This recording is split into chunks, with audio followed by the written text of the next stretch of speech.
In a secluded glen off the Hudson River in New York, there lies a drowsy, misty valley known as Sleepy Hollow. The people there are descendants of Dutch settlers, and the air is thick with superstitions. They say the town is bewitched, haunted by the ghost of a Hessian soldier who lost his head to a cannonball during the Revolutionary War, the headless horseman. The schoolmaster into this quiet village came Ichabod Crane, a schoolteacher. He was a strange-looking man, tall and exceedingly lank, with narrow shoulders, long arms, and a small flat head. He looked like a scarecrow that had escaped a cornfield. Ichabod was smart but deeply superstitious.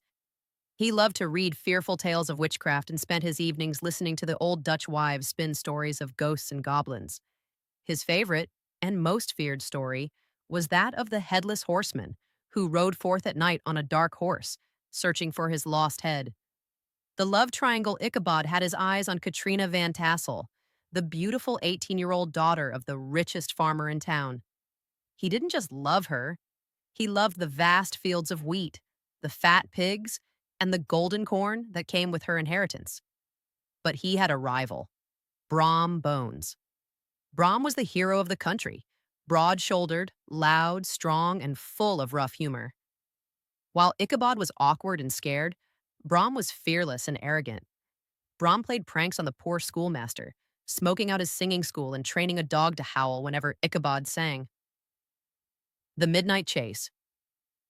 One autumn night, Ichabod was invited to a harvest party at the Van Tassel's mansion. He danced, ate mountains of cakes, and listened to ghost stories. But when he tried to court Katrina at the end of the night, something went wrong. She rejected him. Heartbroken and terrified by the ghost stories he had just heard, Ichabod rode his old horse, Gunpowder, home through the dark, moaning woods. Suddenly, at a dark bridge, he saw a towering, misshapen shadow. A rider. Ichabod asked, "Who are you?" There was no answer.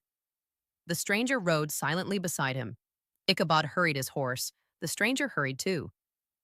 Then, against the night sky, Ichabod saw the horror. The rider had no head on his shoulders. He was carrying his head on the pommel of his saddle. Ichabod screamed and kicked Gunpowder into a panic. They tore through the woods, the horseman galloping close behind, sparks flying from the hooves.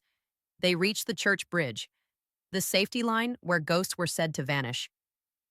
Ichabod looked back, hoping to see the ghost disappear in a flash of fire. Instead, the horseman stood up in his stirrups and hurled his head straight at Ichabod. It struck the schoolmaster with a crash. He tumbled into the dust and the horseman thundered past like a whirlwind. The aftermath. The next morning, Ichabod was gone. All the villagers found was his hat lying near the bridge and close beside it, a shattered pumpkin. Brom Bones married Katrina shortly after.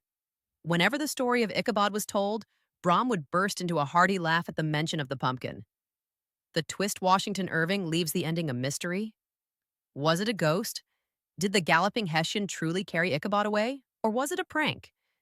Did Brom Bones simply scare his rival out of town using a cloak and a pumpkin so he could marry Katrina? The old Dutch wives, however, insist to this day that Ichabod was spirited away by supernatural means.